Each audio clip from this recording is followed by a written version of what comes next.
को देवो देवकी पुत्रेव एको मन्त्रस्तस्य नामानि यानि कर्माप्येकं तस्य देवस्य सेवा स्मरन्ति च। ब्रह्मसूत्र 3.1.14। पराशरादयः यमवस्यत्वं स्मरन्ति। भगवान निम्बारकाचार्य लिखते हैं, पराशर आदि मुनिजन यम परवशत्वम यमवश्यत्वम स्मरन्ति। पाप करने वाले जो जीवात्मा हैं, जो यमराज के अधीन होते हैं, यमराज के वश में आकर अपनी कृत कर्मों की यातनाओं को भोगते हैं, ऐसा पराशर आदि स्मृति ग्रंथों में भी कहा गया है। ये बात यहाँ निम्बार्क भगवान ने कही। और अनिष्ट कर्म करने वाले यमलोक में यातनाओं को भोगते हैं, ऐसा कथन स्मृति ग्रंथों में उपलब्ध होता है। बोले कहाँ होता है? तो बोले अनेक चित्त विभ्रांता मोह जाल समावृता प्रसक्ता काम भोगेषु पतंती नरके असुचौ। तो भगवद गीता अध्याय 16 श्लोक संख्या 16 भगवद गीता में।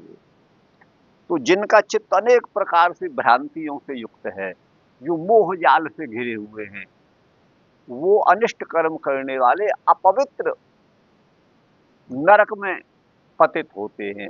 असुचि अपवित्र नरक में उनका पतन होता है और वहां अपनी यम यातनाओं को वो भोगते हैं। तो स्मृति भी इसी बात को कहती है। ठीक है ना गुरु? अपि च सप्त, अपि सप्त, ये सूत्र है 3.1.15। अपि माने और भी, सप्त माने 7। इसके अतिरिक्त भी रौरवादीन सप्त नरकानपि स्मरन्ति।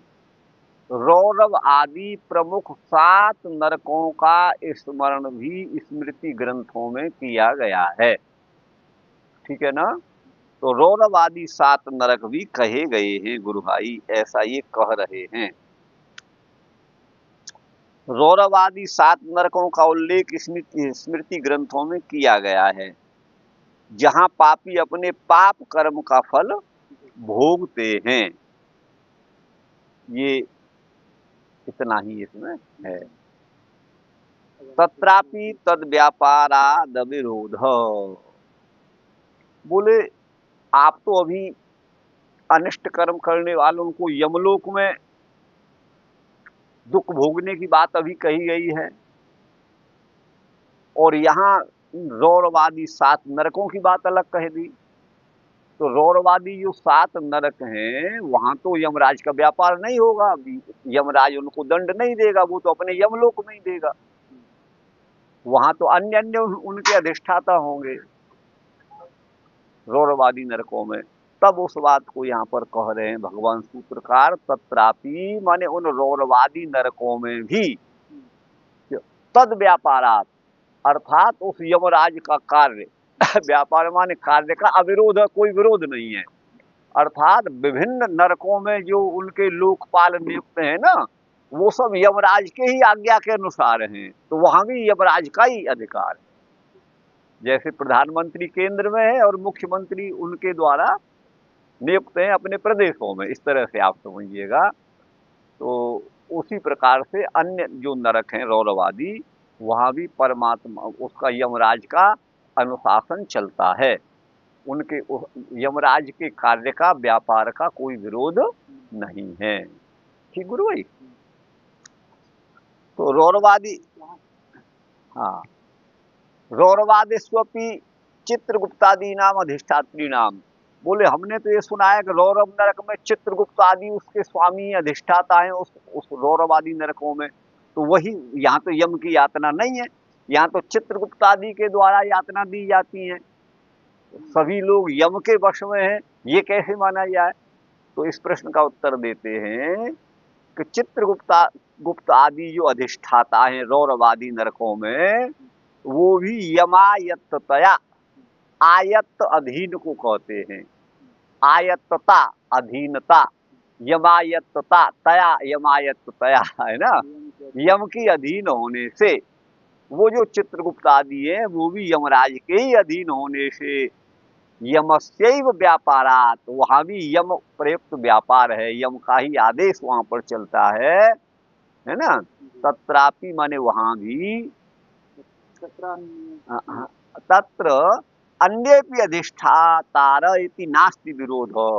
वहां भले दूसरे अधिष्ठाता चित्रगुप्त आदि हैं, लेकिन वो चित्रगुप्त आदि भी उस यमराज के ही वश में हैं। ठीक गुरु भाई, इसलिए उसके व्यापार का कहीं विरोध नहीं है। अनिष्ट कर्म करने वालों को अपने कर्मों का फल, चाहे वो रौरवादी नरक में भोगे या यमलोक में भोगे, वो यमराज का ही वहां पर व्यापार है, अनुशासन है, उन्हीं का जो है वो आदेश चलता है। अथ राद्धांत, अब राद्धांत कहते हैं गुरु भाई सिद्धांत को, जिसको हम सिद्धांत कहते हैं ना, पूर्व पक्ष और उत्तर पक्ष को सिद्धांत भी कहा गया है। तो राद्धांत माने सिद्धांत।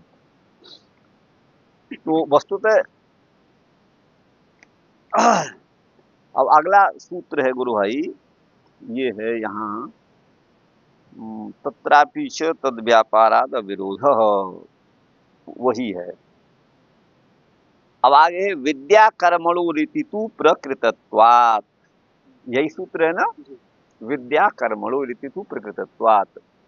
पंचाग्नि विद्यायाम अथैतयो पथोर्न कतरेण च तानि इमानि क्षुद्राणि असकृदावर्तीनि भूतानि भवन्ति जायस्व म्रियस्व इत्येतत् तृतीयं स्थानं तेनासौ लोको न संपूर्यते। बोले सारे जीव मर मर के रौरवादी नरक में जाए चाहे यमलोक में जाए, तो एक दिन तो ऐसा आएगा जहाँ यमपुरी भर जाएगी, वहाँ कतई गुंजाइश नहीं होगी, चलो हटो यहाँ से, यहाँ जगह नहीं है, रिक्त स्थान है ही नहीं है, तो यमलोक पूरा भर जाएगा। तब उसका उत्तर यहाँ दे रहे हैं, निम्बार्काचार्य अपने भाषण में लिखते हैं, विद्या कर्मणु इति तु प्रकृतत्वात्। यहाँ पर है जो विद्या और जो कर्म है, यहाँ विद्या का अर्थ है गुरु भाई ज्ञान, विद्या माने ज्ञान, और कर्म का मतलब है इष्टापूर्त दान आदि, ये यज्ञ आदि कर्म, यज्ञ तप दान, ये जो है कर्म से लिए गए हैं। यहाँ द्विवचन है, विद्या कर्मणो, ठीक है ना, ओस प्रत्यय है, ये षष्ठी और सप्तमी के द्विवचन में आता है। तो विद्या और कर्म का इति तु प्रकृतत्वात् माने प्रकरण, प्रकृत विषय होने से, प्रकृत प्रकरण होने से, ये मतलब प्रकरणगत होने से प्रकृतत्वात् का मतलब ये सूत्र का सूत्र में अर्थ है। पंचाग्नि विद्या में लिखा हुआ है, अथ एतयो पथोर्न कतरेण च तानि मानि क्षुद्राणि असकृदावर्तीनि भूतानि भवन्ति। इन दोनों पथों से, मार्गों से, विद्या के द्वारा प्राप्त होने वाला देवयान मार्ग और कर्म के द्वारा प्राप्त होने वाला पितृयान मार्ग, पितृयान मार्ग, विद्या के द्वारा देवयान, देवयान मार्ग, और कर्म के द्वारा प्राप्त होने वाला पितृयान मार्ग, ठीक है ना। तो ये जो है इन दोनों में से कतरेण च माने किसके द्वारा, किस मार्ग से, कतरे माने किस मार्ग के द्वारा वो लोग जाते हैं जो क्षुद्र जंतु आदि है, पाप करने वाले, योनियों में उत्पन्न होने वाले कीट पतंग सूकर कुकर आदि है, वो किस मार्ग से जाते हैं इन दोनों में। तो बोले वो तो क्षुद्र है, असकृदावर्तीनी, सकृत माने एक बार और असकृत माने बार बार, उनका बार बार संसार में आना और जाना होता है। जैसे मशक है, मच्छर है, इसकी आयु कितनी होगी, 2 दिन लगभग, ऐसा मैंने सुना है, 2 दिन 3 दिन, उसके ज्यादा नहीं है। कुछ ऐसे हैं जो उत्पन्न हुए और उनकी आयु कुछ घंटों की ही होती है। तो उत्पन्न होना और मरना, उत्पन्न होना और मरना उनके लिए ये 5 आहुतियों वाला जो पंचम्याम आहुतौ आप पुरुष वचसो भवंती, वो मार्ग, वो कथन उनके लिए नहीं है। वो तो बार बार असकृदावर्तीनी, पुनः पुनः उनका संसार में आना और जाना, जन्म और मृत्यु होते रहते हैं। तो असकृदावर्तीनी भूतानी भवंती, वो तो जायस उत्पन्न होना और मृयस्व माने मरना। इति तृतीयम स्थानम, उन ये दोनों मार्ग उसके लिए नहीं है, देवयान मार्ग और पितृयान मार्ग, उसके लिए तो तृतीय स्थान है, जन्म लो और मरो। इसलिए तेन असौ लोको न संपूर्यते, इसलिए वो यमलोक जो है वो भरता नहीं है। वो तो आते हैं और जाते हैं, आते हैं और जाते हैं, यातना को भोगते हैं। इति अनिष्टादि कारिणाम अनवरोहम दर्शयति, अनिष्ट आदि कर्म करने वाले, गलत कार्य करने वाले, पशु हिंसा करने वाले, पाप परायण जो व्यक्ति हैं, वो जो है उनका है अनवरोह, उनका उतरना चढ़ना नहीं होता है। वो जाते ही नहीं तो आएंगे कहां से? आएगा तो वो चला गया स्वर्ग लोक में या किसी लोक में, पितृलोक में। वो पितृलोक गए नहीं तो वहां से उतरेंगे कैसे? इसलिए अनवरोह, अवरोह माने उतरना, आरोह माने चढ़ना, इसलिए उसके अनवरोह को शास्त्र कहता है, दिखाता है, दर्शयति। इति अनिष्टादि कारिणाम अनवरोहम दर्शयति। ये पथोरिति, पथो में दो वचन है, विद्या कर्मणो, अथैतयो पथो, यहाँ पथो ये है, पथो ना ये, तो ये जो है विद्या कर्मणोर निर्दिष्टस्तयो, ये दोनों, विद्या माने ज्ञान का मार्ग तो देवयान मार्ग है और कर्म का मार्ग जो है पितृयान मार्ग है, उनका यहाँ पर निर्देश है। तयो प्रकृतत्वात्, वही यहाँ पर प्रकरण के अनुकूल हैं, प्रकृत हैं।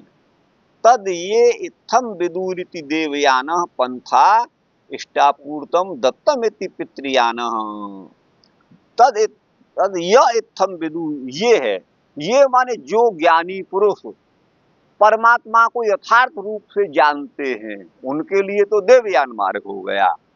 और गुरु भाई देवयान पंथा, इति देवयान पंथा, और इष्टापूर्तम दत्तमिति, जो इष्टापूर्त कर्म करते हैं, और दत्त माने दान आदि देते हैं, आदि पद से यज्ञ आदि को ले लीजिए, उनके लिए पितृयान मार्ग है।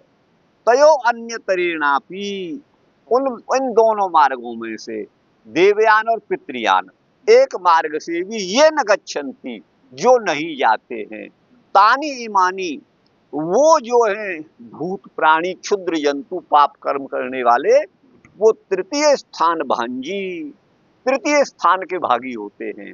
तृतीय स्थान क्या है? वहां आना जाना नहीं है, न पितृलोक में न स्वर्ग लोक में, समझ गए ना? वो तो यही जन्मते और यही मरते हैं, उनको और कहीं ऊपर आना जाना, आरोह और अवरोह उनका यही तृतीय स्थान है। इति पापनाम चंद्रगतिर नास्ति, पाप कर्म करने वालों को चंद्रलोक में नहीं जाना पड़ता।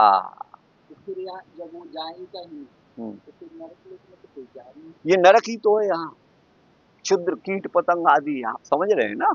हाँ, अब इन्हीं में से तो रौरव और आदि हैं। क्षुद्र जंतु कौन है? यही तो है, कीट पतंग आदि, मशक मच्छर, ये सब जो भी पाप कर्म करने वाले बुरी योनियों में हैं, वो सब ये है, नरक यही है।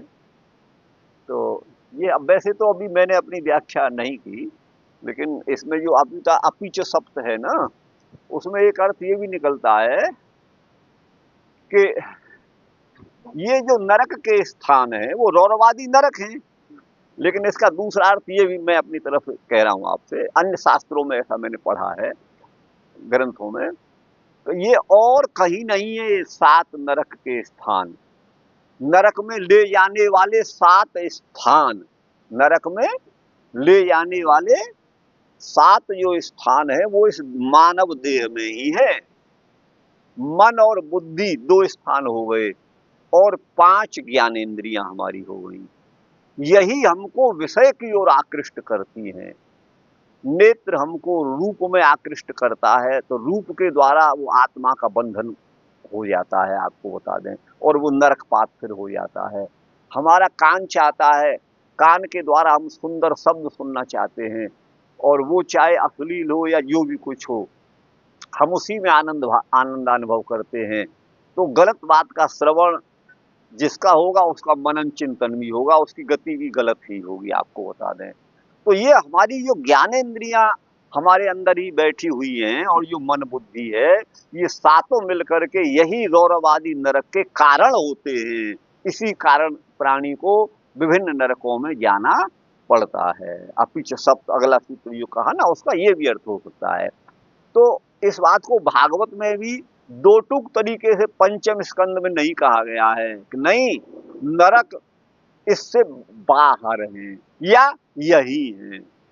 वहां विकल्प प्रस्तुत किया है, केचिद यही व आमनंती, ये शब्द वहां पर है गद्य में पंचम स्कंद में।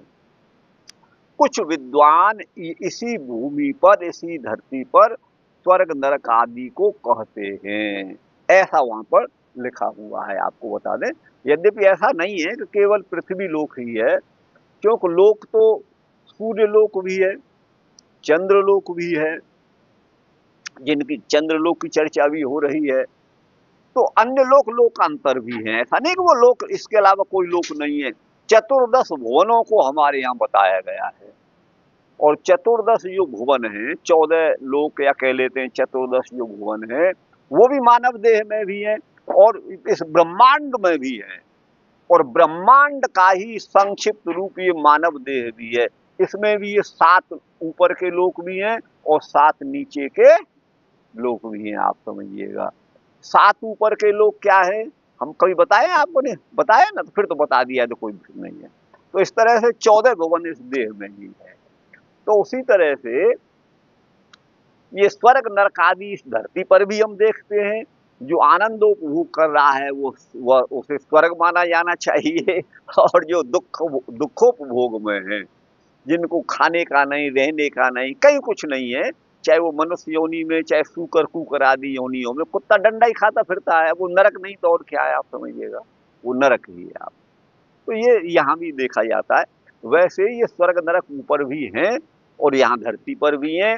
जैसे ये 14 भुवन इस अनंत ब्रह्मांड में फैले हुए हैं, और वो जो है संक्षिप्त रूप में मानव देह में भी हैं, ऐसा हमको समझना चाहिए। तो गुरु जी यहाँ जो कह रहे हैं, हाँ, कि जो अनिष्ट कर्म करते हैं, जो चंद्र लोक में चाहे पृथ्वी लोक में और देवयान में भी नहीं जाते हैं, तो फिर अगर मान लो जैसे कोई मनुष्य ही रूप में है, अगर वो गलत कर्म किया, तो जब उसके जो प्राण निकलते हैं, तो फिर बताया जाता है कि तो कोई न कहीं जन्म तो लेता है। हाँ, क्यों नहीं लेता है? तो फिर बताए, देखिए सबकी इसमें कई बात हैं इसको।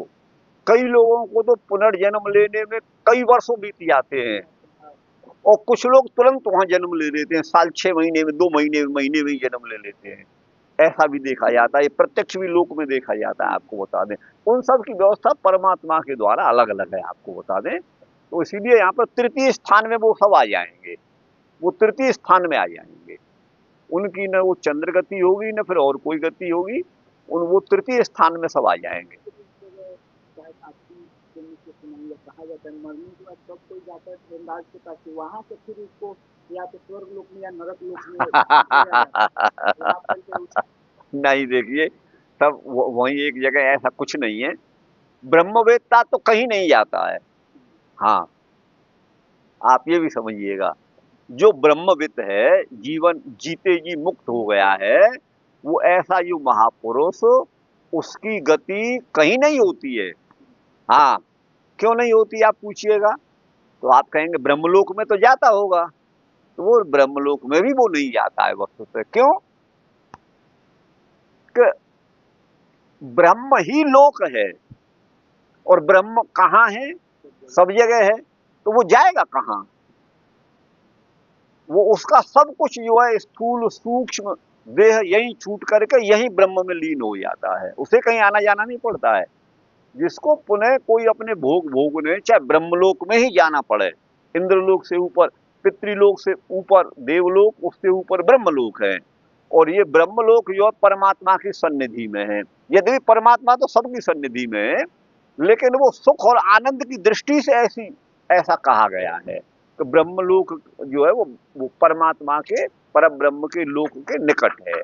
परमात्मा का लोक तो सब जगह ईमानदारी थे, लेकिन इन लोकों में अंतर है। इंद्रलोक में जहाँ देवता निवास करते हैं, या फिर जो है जिसको स्वर्गलोक भी कहते हैं, और जो आपका ब्रह्मलोक है वो उससे ऊपर है, पितृलोक उससे नीचे है, माने इंद्रलोक से देवलोक से नीचे है। तो ये लोक हैं, लेकिन उसकी गति जो ब्रह्मवेत्ता हो गया है उसे कहीं नहीं जाना पड़ता, वो यहीं अत्रैव ब्रह्म समुस्मृते, ऐसा उपनिषद में आप पढ़ा होगा आपने, वो यही ब्रह्मानंद का अनुभव करता है, ब्रह्मानंद में निमग्न हो जाता है, ब्रह्म नहीं होता है बल्कि ब्रह्मानंद में निमग्न हो जाता है। जैसे नमक का डेला बाहर भीतर ऊपर नीचे सब जगह वो नमकीन ही है, वैसे ही उस मुक्त हुए जीवात्मा के लिए आनंद के अतिरिक्त और कुछ नहीं रहता, वो आनंद स्वरूप ब्रह्म में ही आनंद का अनुभव करता है, उसकी पृथक सत्ता भी बनी रहती है। ये कैसे? श्रुति कहती है कि तस्य सर्वेषु लोकेषु कामचारो भवति, वो समस्त लोकों में जितने भी लोग लोकांतर हैं अपनी इच्छा के अनुसार आ जा सकता है, उसकी गति अव्याहित हो जाती है। और आगे इस ग्रंथ के वेदांत दर्शन के अंत में चतुर्थ अध्याय के चतुर्थ पाद में संभवतः अंतिम सूत्र से एक दो सूत्र पहले है, तो वहां एक सूत्र है भोग मात्र साम्य लिंगाच, परमात्मा आनंद के अतिरिक्त और कुछ भी नहीं है। तो वही आनंदोपभोग में मुक्त जीव की ब्रह्म की समानता हो जाती है, ब्रह्म के समान मुक्त जीव भी आनंदोपभोग करता है, वो ब्रह्म नहीं हो जाता, वो ब्रह्म नहीं हो जाता है, आपको बता दें। हाँ, तो ये इसका अर्थ है। क्यों? फिर तो अगर जीव जो है ब्रह्म बन गया तो जीव का अस्तित्व ही समाप्त हो गया, तो फिर वो अविनाशी और अविनाशी नहीं रहेगा, और वो जो है मरण धर्म माना जाएगा, उसे सनातन नहीं माना जाएगा, उसे नित्य नहीं माना जाएगा। ठीक है ना? ये है इसमें। तो कहाँ विद्या कर्मणु इति तु प्रकृतत्वात्, विद्या और कर्म का यह तो प्रकृतत्वात् प्रकरणगत होने के कारण, देवयान एवं पितृयान में विद्या एवं कर्म को ही कारण माना गया है। देवयान मार्ग का कारण विद्या माने ज्ञान है, और पितृयान का कारण जो है वो कर्म है, इष्टापूर्त आदि कर्म है। तो बोले क्या प्रमाण? तद य इत्थम विदुः छांदोग्य 5:10-1, वे जो इस प्रकार जानते हैं उस विद्या माने ज्ञान के द्वारा देवयान मार्ग से वो जाते हैं। और इष्टापूर्ते दत्तम छांदोग्य 5:10-3, इष्टापूर्त एवं दान रूप कर्म के द्वारा पितृयान मार्ग द्वारा वो स्वर्ग जाते हैं। अनिष्ट कर्म करने वाले न देवयान से और न पितृयान मार्ग से जाते हैं। अथैतयो पथोर्न कतरेण चन तानि इमानि क्षुद्राणि असकृदावर्तीनि भूतानि भवन्ति जायस्व म्रियस्व इत्येतत् तृतीयं स्थानम तेनासौ लोको न संपूर्यते। छांदोग्य 5:10-8। अर्थ आप समझ गए होंगे इसका। हाँ, जो देवयान तथा पितृयान में किसी मार्ग से नहीं जाते वो क्षुद्र जीव पुनः पुनः जन्म मरण में पड़ करके कीट पतंग मशक आदि योनियों में अनेक बार भटकते हैं। उत्पन्न हो और मरो, जायस्व मृयस्व, है ना, यही उनका तृतीय स्थान है। अतः वह लोग भरता नहीं है, वह लोग भरता नहीं है। ये जो है आपका 17वां हो गया गुरु भाई, विद्या कर्म लोग। अब है 18वां है न तृतीय तथोपलब्धे। इसमें हम देखते हैं न तृतीय तथोपलब्धे में भगवान निम्बार्काचार्य कहते हैं तृतीय तथा उपलब्धे न, अर्थात तृतीय जो मार्ग है क्षुद्र जंतुओं का, जो देवयान और पितृयान से भिन्न जो तृतीय स्थान है, वह जो तृतीय स्थान है उसमें जन्म लेने के लिए, कीट पतंग आदि योनियों में जाने के लिए जीवात्मा को 5वीं आहुति की अपेक्षा नहीं होती है। क्योंकि आगे कहा था कि पंचम्याम आहुतौ आपः पुरुष वचसो भवन्ति, 5वीं आहुति में जो है ये पुरुष वचन हो जाते हैं, पुरुष वचन हो जाते हैं ना, मान ये जो है ये आपको बताया था। तो उसमें 5वीं आहुति की अपेक्षा, एक मिनट रोक लीजिए, हाँ कहाँ है, हाँ, तो वही कह रहे हैं न तृतीय, जो तृतीय मार्ग से जो जाते हैं पुनर्जन्म लो और पुनः मरो, उसमें न पांचवी आहुति की अपेक्षा नहीं होती। अर्थात पांचवी आहुति क्या है, पुरुष के द्वारा स्त्री के गर्भ में जाना जीवात्मा को रजवीर के साथ मिलकर के वह देह को धारण करता है, तो वो पांचवी आहुति मानी गई है। पुरुष रूप अग्नि में, स्त्री रूप अग्नि में पुरुष के द्वारा प्रदत्त वीर रूपी आहुति, आप समझ गए ना।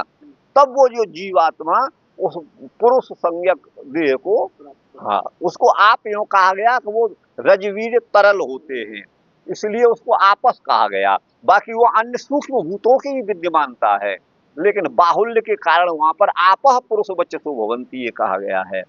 तो वो पांचवी आहुति में जो जाते हैं वो नियम उन तृतीय स्थान वालों के लिए नहीं है, न तृतीय तथोपलब्धे, क्योंकि शास्त्र में वैसा ही वचन उपलब्ध होता है, शास्त्र की उसी तरह की उपलब्धि से। तृतीय स्थाने अनिष्टाद कार्य देहारंभार्थमपि, तृतीय स्थान में जाने वाले अनिष्टा आदि कर्म करने वाले उनके देह के आरंभ के लिए, उनको देह धारण करने के लिए, है ना, पंचमी आहुति की अपेक्षा नास्ती, पंचमी आहुति की अपेक्षा नहीं रहती है। क्यों? श्राद्धादि क्रम प्राप्ताम, ये श्राद्धा गलत है, श्रद्धा कर लीजिए इसे। हाँ, वो वहां पहले श्रद्धा रूप आहुति भी एक है, आपको बता दे, तो श्राद्ध नहीं श्रद्धा है।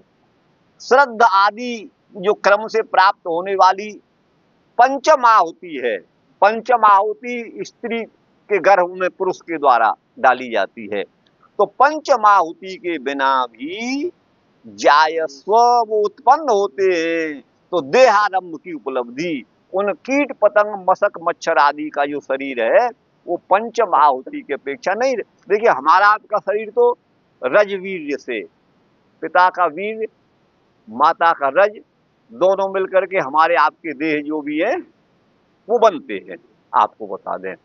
लेकिन जो मशक कीट आदि हैं जिनको हम बोलते हैं क्षुद्र जंतु, ठीक है ना, और उनको हम बोलते हैं वो कीट पतंग आदि जो हैं, ये जो क्षुद्र जंतु हैं, अरे इनको वो बोलते हैं स्वेदज, इनको स्वेदज बोलते हैं।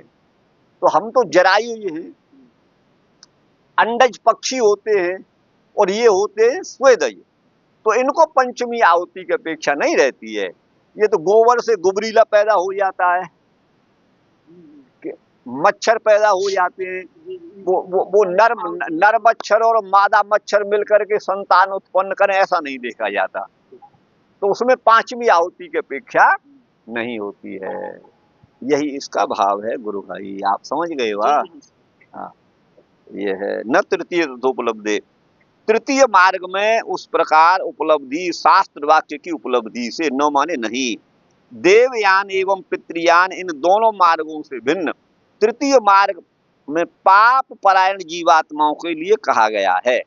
उन अनिष्ट आदि कर्म करने वालों के लिए पंचम आहुति की अपेक्षा नहीं होती। भगवान कहते हैं चल जल्दी, तेने गलत काम किया, जल्दी भोग, पांचवी आहुति के द्वारा आवेगा तो टाइम लग जाएगा, तो ये 9 महीने तो माँ के पेट में ही लग जाएंगे, और उससे पहले कितना टाइम बीतेगा।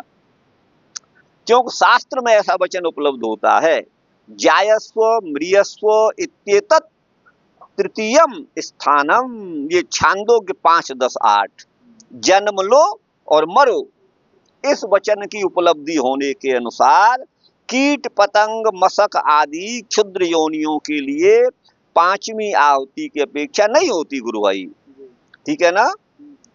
पांचवी आहुति में जल पुरुष संज्ञक होता है, यह कथन क्षुद्र प्राणियों के लिए नहीं है। न तृतीय तथोपलब्धे गुरु भाई। अच्छा, अब अपीच अब स्मर्यते पिच लोके। अच्छा, लोक में स्मृति ग्रंथों में भी ऐसा स्मरण किया गया है, अर्थात स्मृति ग्रंथों में भी स्मृतिकर्ता ऋषि मुनियों के द्वारा ऐसा कहा गया है, लिखा गया है, स्मरण किया गया है। बोले कैसे स्मृति ग्रंथ? बोले महाभारत में लिखा हुआ है। बोले महाभारत स्मृति ग्रंथ है। तो बोले क्या लिखा हुआ है वहां पर? तो बोले लिखा हुआ है यज्ञे द्रोण विनाशाय पावकादिति न श्रुतम। ये महाभारत का श्लोक है। धृष्टद्युम्न का जन्म हुआ, काय से हुआ? अग्नि से हुआ। उसकी बहन द्रौपदी भी का प्रादुर्भाव कहां से हुआ? अग्निकुंड से हुआ। ठीक है ना? अच्छा, ऐसे ही द्रोण का प्रादुर्भाव भी हुआ था, आपको बता दें। वो उस बिना पांचवी आहुति के, तो बिना पांचवी आहुति के कीट पतंग आदि जैसे होते हैं ना, कभी कभी मानव योनि भी बिना पांचवी आहुति के उत्पन्न हो जाते हैं। वहां पांचवी आहुति की जरूरत नहीं हुई द्रौपदी की उत्पत्ति में, सीता माता जी की उत्पत्ति में, या धृष्टद्युम्न की उत्पत्ति में। तो महाभारत इसमें प्रमाण है। यज्ञे द्रोण विनाशाय, द्रोण का विनाश करने के लिए पावकात माने अग्नि से उत्पन्न हुआ था। कौन? धृष्टद्युम्न। इति न श्रुतम, ऐसा हमने सुना है। ये महाभारत का श्लोक है। तो इत्यादि ना इष्टादि कारणामपि, जो इष्ट कर्म करने वाले धृष्टद्युम्न आदि हैं, द्रौपदी आदि हैं, आप समझिएगा द्रोण आदि हैं, उनकी भी धृष्टद्युम्न प्रवृत्ति नाम, धृष्टद्युम्न आदि की भी पांचवी आहुति के बिना ही देह की उत्पत्ति स्मरण की गई है, ऐसा इसमें कहा है। तो वही मैंने इसमें लिखा होगा, मानव देह के लिए भी 5 आहुतियों का कोई नियम बहुत जरूरी नहीं है। अच्छा, ये जो नियम है कि वहां ऊपर से फिर जो है वर्षा के द्वारा चंद्रलोक से वो नीचे आएगा, फिर वो अगली आहुति में फिर जो है वनस्पतियों में जाएगा, अन्न में जाएगा, फिर अन्न जो है वो पुरुष के गर्भ में जाएगा, वहां से वो वीर के साथ में जीवात्मा वहां स्त्री की योनि में। ये 5 आहुतियों का जो क्रम है वो कभी कभी मनुष्य के लिए भी नहीं होता विशेष नियम में। सामान्य नियम अलग है, विशेष नियम अलग होते हैं। तो वो है, तो 5 मानव देह के लिए भी 5 आहुतियों का नियम नहीं है, जरूर ही होना पड़ेगा। सृष्टि के आदि में अमैथुनी सृष्टि कही गई है। आप द्रोण का, धृष्टद्युम्न का और द्रौपदी का प्रकरण, सीता जी का प्रकरण छोड़िए। सबसे पहले जब भगवान ने इस पृथ्वी को रचा, पृथ्वी की उत्पत्ति हो गई, इस पर पेड़ पौधे उगे आए, वनस्पति फल फूल ये सबसे हरी भरी लद गई पूरी वसुंधरा। आपको बता दें कोई कमी अब नहीं थी। जब भगवान ये देखते हैं कि भाई अब ये मानव के जीवन के उपयोगी वातावरण, वायु का, जल का, पृथ्वी का, फल फ्रूट आदि का मैंने निर्माण कर दिया है, तब वो मनुष्य को भेजते हैं। अन्यथा तो जन्म भगवान ने दे दिया। अमैथुनी सृष्टि में भगवान के संकल्प से ही उत्पन्न होते हैं। उनको माता पिता के शरीर से मिलकर के उनकी उत्पत्ति नहीं होती सृष्टि के आदि में। तो वो अमैथुनी सृष्टि होती है, आपको बता दें। तो अमैथुनी सृष्टि के जो देह हैं वो भी इस तरह से 5वीं आहुति की अपेक्षा नहीं रखते। ठीक है ना? तो वही यहाँ पर है, अमैथुनी सृष्टि कही गई है। तथा धृष्टद्युम्न, द्रौपदी, सीता जी आदि के जन्म में भी स्त्री एवं पुरुष विषयक 2 आहुतियां नहीं देखी जाती हैं। बलाका भी वीर्य सिंचन के बिना ही गर्भ धारण करती है।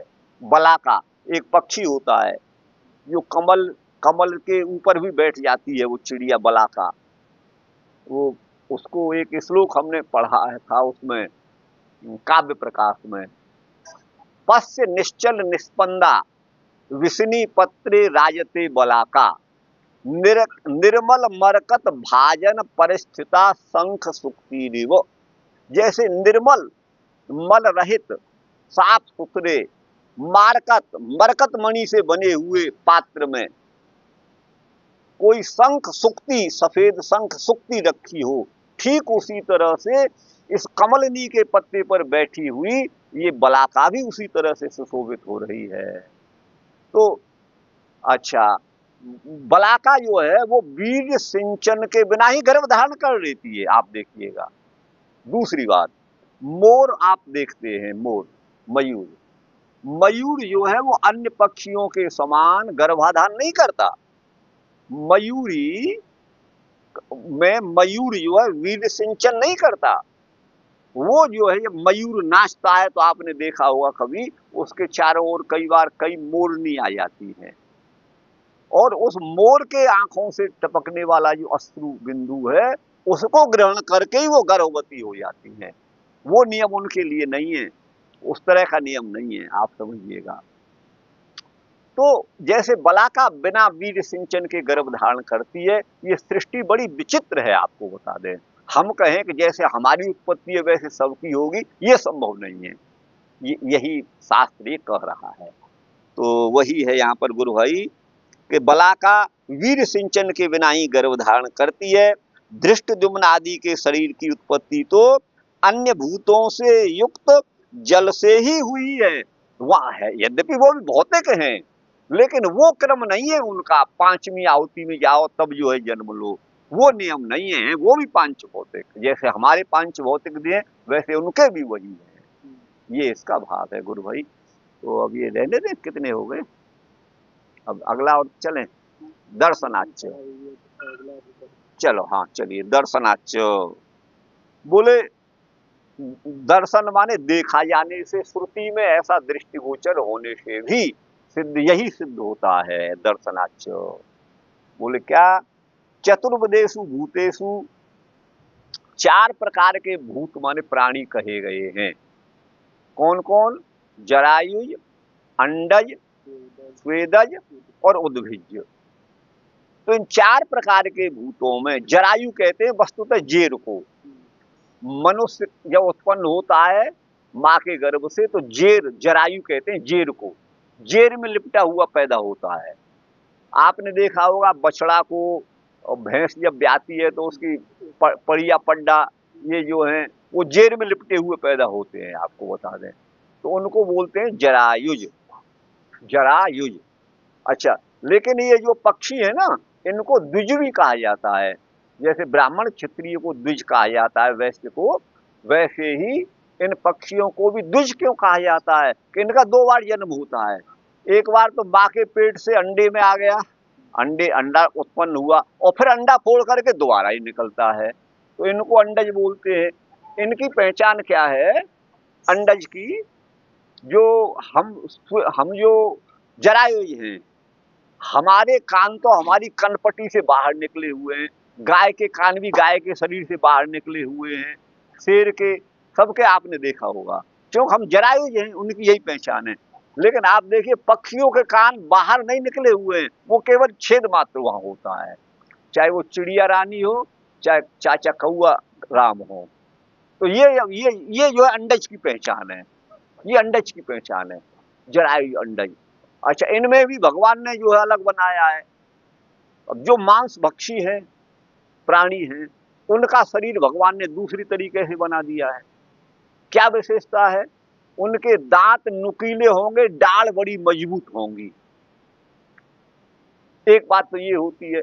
उनकी दूसरी विशेषता क्या है, तो वो चाट चाट के चप चप करके पानी पीते हैं। चाहे शेर को देख लो, चाहे बिल्ली को देख लो, आप कुत्ते को देख लो, ये मांसाहारी है, तो चाट चाट के, आपकी तरह हमारी तरह पानी नहीं पीते हैं। ये दूसरी विशेषता इनमें होती है कि नहीं, आप बताइए, जो मांसाहारी है। तीसरी विशेषता इनमें क्या होती है कि ये मैथुन के समय आपस में जुड़ जाते हैं। आप देखते हो कुत्ता कुतिया आपस में जुड़ जाते हैं, उस समय वो एकदम एकाएक हटना चाहे तो भी नहीं हट पाते। आप डंडा लेके भगाओ, बचपन में आपने भगाया होगा, हमने भी भगाया है, तो वो नहीं छूटते नहीं है, मतलब वहां पर। तो ऐसे ही मांसाहारियों की ये तीसरी पहचान है, वो संभोग के समय एक दूसरे से जुड़ जाते हैं, ये तीसरी पहचान है। चौथी पहचान क्या है कि जैसे हमको तो सूर्य के अभाव में नहीं दिखता है, लेकिन मांसाहारियों को दिन और रात एक जैसा दिखता है।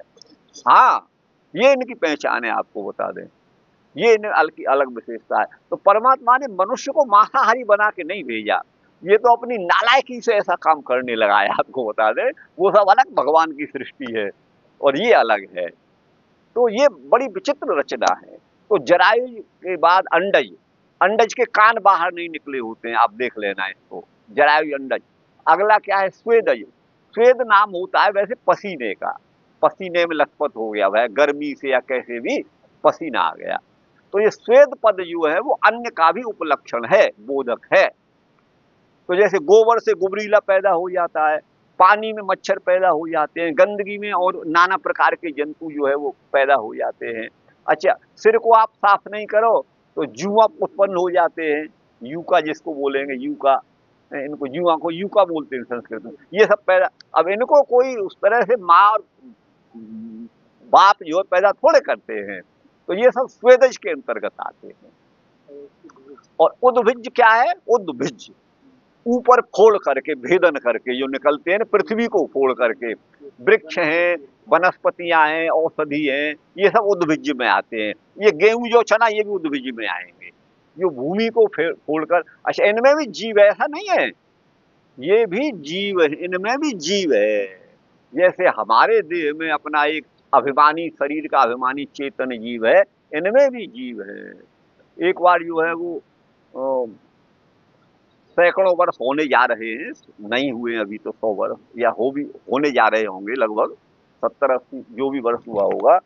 एक बार अमेरिका में जो है वो विश्व के प्रसिद्ध 7 वैज्ञानिकों का जो है वो सम्मेलन हुआ। तो उसमें ये निर्णय उस समय किया जा रहा था कि ये पेड़ पौधे, फसल, गेहूं जो चना, इनमें जीव होता है या नहीं होता है। तो वो कोई निर्णय पर नहीं पहुंच पा रहे थे। उनमें से एक वैज्ञानिक का संपर्क जो है भारत में पंडित भगवत दत्त से था। भगवत दत्त दयानंद के शिष्य थे। तो पंडित भगवत दत्त शर्मा जो थे, जब उनको ये मालूम पड़ा तो तुरंत उन्होंने पत्र लिख भेजा। बोले इनको फसल को, जौ गेहूं चना इत्यादि को हमारे संस्कृत में सस्य कहा जाता है, सस्य। आपने अभी राष्ट्रगीत की चर्चा चल रही है हमारे राजनीतिक, उसमें आपने सुन रहे होंगे, वंदे मातरम पर बहस हुई है अभी संसद में। तो वही इन सस्य श्यामलाम वहां भी पद आया है, राष्ट्रगीत में भी। तो वही तो भगवत दत्त ने वहां तुरंत लिख भेजा कि इन जौ गेहूं चना इत्यादि जो है इनको सस्य कहा जाता है, सस्य। और सस्य शब्द की निष्पत्ति, सिद्धि, उत्पत्ति जो भी आप कहें, वो ससु हिंसायाम धातु से हुई है, और हिंसा उसी की होगी जो सजीव होगा। तो ये सस्य पद ही सिद्ध करता है कि इनमें भी, इन सस्यों में भी जीव का निवास है, इनमें भी जीव है। और उपनिषद क्या, वही उपनिषद हमारा कहता है, क्या कहता है?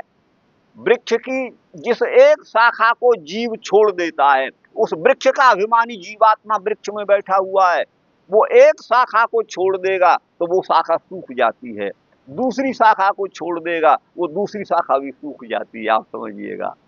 तो ये जो हमारा शरीर, जो जड़ शरीर भी चेतन के समान देख रहा है, सुन रहा है, खा रहा है, पी रहा है, चल रहा है, हिल रहा है, डुल रहा है, नाना विध जो क्रियाएं, वो चेतन की प्रेरणा से ही है, चेतन रूप निमित्त कारण से ही ये हमारा शरीर जो है कार्य कर रहा है। आपको बता दें, वही इसका प्रेरक है। जब तक कुल्हाड़ी को आप चेतन नहीं चलाएंगे तो कुल्हाड़ी नहीं चलेगी। वनस्पति आदि गेहूं धान, हाँ जीव है, हाँ, जीव है, तो काटते हैं, खाते हैं, तो हाँ, वो हिंसा नहीं है, वो उसमें हिंसा नहीं माना जाएगा। क्योंकि देखिए वो उसके उनका जो है उस तरह की उनकी चेतना वहां नहीं होती, वो केवल सुसुप्त पड़े रहते हैं। वो इतना सूक्ष्म होता है जीव का आकार, चक्की के पिसने में भी वो नहीं आता है, अग्नि से पकाने में भी उसको कोई कष्ट नहीं होता है उस समय, उसको आपको बता दें कोई कष्ट नहीं होता है। इस बात को तो बहुत स्पष्ट कहा गया 2 अध्याय भगवत गीता में, माने नैनम छिंदन्ति शस्त्राणी नैनम दहति पावक न चैनम क्लेदयन्ति आपो न शोषयति मारुत। फिर यहाँ जीव को किसी पशु इत्यादि को काटने पर यहाँ मनुष्य, हाँ, बोले वो वहां तो है, लेकिन हरी फसल को काटना भी हमारे यहाँ पाप माना गया है। लेकिन जब फसल पक के कुछ सूखने लगती है ना, तो समझिए अब उस पौधे का अभिमानी जीव वहां से निकल रहा है, धीरे धीरे वहां से निश्चित हो रहा है, और उसको वो इतनी एक अचेतन अवस्था में वहां पर रहते हैं। चेतन होते हुए भी जीव जो हैं वो अपनी सुसुप्ति अवस्था में वहां पर रहते हैं, उनको सुख दुख का अनुभव नहीं होता। ये प्रकरण आगे आएगा, आपको उसमें हम बताएंगे विशेष रूप से। तो अन्न आदि के भक्षण में हिंसा का दोष नहीं होता है, आप समझिएगा। क्योंकि अन्न हमको देखकर भागता नहीं है, खरगोश तो भाग जाता है, सुअर बकरी तो भाग जाती है, ये तो कोई पक्षी को मार के वो तो भाग जाता है हमको देख करके, आपको बता दें। तो उनमें चेतना अपनी सुसुप्तावस्था में होती है, आपको बता दें। उनको सुख दुखानुभव उस समय नहीं होता। उनको अनुसयिक जीव कहा है, ध्यान दीजिएगा, अनुसयी जीव उनको बोला जाता है। इसका आगे विस्तार से वर्णन करेंगे। तो अन्न आदि के भक्षण में कोई दोष नहीं है, ठीक है ना। अच्छा, अब ये हुआ दर्शनाच। तो वही कहा चतुर्वेदेषु भूतेषु स्वेदज उद्भिज्जयो, 4 प्रकार के जो भूत माने प्राणी हैं उनमें माने जरायुज, अंडज, स्वेदज और उद्भिज, इन 4 प्रकार के भूतों में जो 2 है पिछले, स्वेदज माने कीट पतंग मच्छर आदि, और उद्भिज माने वृक्ष आदि, लता वनस्पति औषधि आदि, ये स्त्री पुरुष संगमांतरेण, ये गलत है, संगमांतरेण करिएगा, करण संगमांतरे, हाँ, और र पर एक ही मात्रा लगाइए। स्त्री पुरुष के संगम के अंतरेण माने बिना, जो कीट पतंग, जो मशक मच्छर आदि हैं, जुआ आदि हैं, स्वेदज और उद्भिज, ये दोनों ही प्रकार के जो हैं भूत, इनकी स्त्री और पुरुष के संगम के बिना ही उत्पत्ति दर्शनात्, उत्पत्ति देखी जाती है। न पंचमी आहुति अपेक्षा, इनमें 5वीं आहुति की अपेक्षा नहीं होती है। गुरु भाई आ गए ना। इसमें हमने लिखा है दर्शनाच माने लोक में देखे जाने से, जरायुज, अंडज, स्वेदज, उद्भिज, ये 4 प्रकार के भूत समुदाय लोक में दृष्टिगत होते हैं। इनमें स्वेदज माने यूका माने जुआ, मशक आदि, उद्भिज माने वृक्ष, लता, वनस्पति आदि की उत्पत्ति नर एवं मादा के संयोग के बिना ही लोक में देखी जाती है, ये प्रत्यक्ष प्रमाण में देखी जाती है। अतः पंचम आहुति संख्या विषयक नियम सार्वत्रिक नहीं है, ये सब जगह लागू होगा नहीं होगा, सब जगह ये मच्छर और मक्खियों पर नहीं लागू होगा, उद्भिजों में लागू नहीं होगा, ठीक। ये है दर्शनाच। अब अगला सूत्र है गुरु भाई 3:1:21 वेदांत दर्शन, तृतीय शब्दावरोध संशोक यस्य। बोले कहीं कहीं पर शास्त्रों में है ना, अंडज का वर्णन है, जरायुज का वर्णन है, उद्भिज का वर्णन है, लेकिन कहीं कहीं स्वेदज का वर्णन नहीं है। तो 3 प्रकार के ही भूत माने जाने चाहिए। वहां पर जो है स्वेदज आदि को 4थे प्रकार का नहीं माना जाना चाहिए, ये प्रश्न है। अब इस प्रश्न का उत्तर देते हैं तो तृतीय शब्दावरोध, जो उसमें तृतीय है कौन, उद्भिज, नहीं यहाँ 3 ही कहे गए हैं, उसमें तीसरा जो है उद्भिज है। तो तृतीय शब्द से अवरोध माने संग्रह होता है, किसका, संशोकजस्य माने स्वेदजस्य, या संशोक का अर्थ है स्वेदज, संशोकजस्य माने स्वेदज का जो संग्रह है वो उद्भिज से ही हो जाता है। कैसे हो जाता है, जैसे वेदत्रयी कही जाती है, कई जगह 4 वेदों का नाम स्पष्ट होता है, लेकिन कहीं कहीं ऋक् साम यजुरेव च 3 ही वेदों का नाम आता है, उसमें अथर्ववेद का नाम नहीं आता, आपको बता दें। लेकिन उन तीनों से 4थे का भी ग्रहण हो जाता है, 3 ही वेदों के अंतर 4थे का भी संग्रह ग्रहण हो जाता है। ऐसे ही जो आपका उद्भिज है, जहाँ उद्भिज का कथन तो है, अंडज का भी है, जरायुज का भी है, लेकिन स्वेदज का नहीं है। तो तृतीय जो उद्भिज है उससे संशोकजस्य माने उसका स्वेदज का भी संग्रह समझ लेना चाहिए। तृतीय शब्दावरोध संशोकजस्य, अंडयम जीवयम उद्भिजम, ये लिखा हुआ है श्रुति में। अंडज अंडे से उत्पन्न होने वाले, जीवयम जरायु जेर में लिपटे होकर उत्पन्न होने वाले, उद्भिजम भूमि को फोड़कर उत्पन्न होने वाले लता वनस्पति वृक्ष आदि। तो यहाँ पर तो 3 ही कहे गए हैं श्रुति में। तृतीय शब्द न बोले, तृतीय शब्द जो उद्भिज है उससे स्वेदज का भी संग्रह होता है। अतो न चातुर्विद्यानि, 4 प्रकार के भूतों के जो वर्णन किए गए उसके स्वरूप की हानि नहीं होती। या उद्भिज जो है वो स्वेदज का संग्राहक है, बोधक है, उपलक्षण है। ठीक गुरु भाई। तो तृतीय शब्दावरोध तीसरे उद्विज शब्द से संग्रह है, संशोकजस्य माने स्वेदज का। छांदोग्य उपनिषद में 3 प्रकार प्राणियों का कथन है, 3 प्रकार के प्राणियों का कथन है, अंडयम, जीवयम, उद्भिज्जम। छांदोग्य 6:3:1। अंडज जीवज माने जरायु और उद्भिज भेद से प्राणी वर्ग को 3 भागों में बांटा गया है। यहाँ स्वेदज का उल्लेख नहीं है।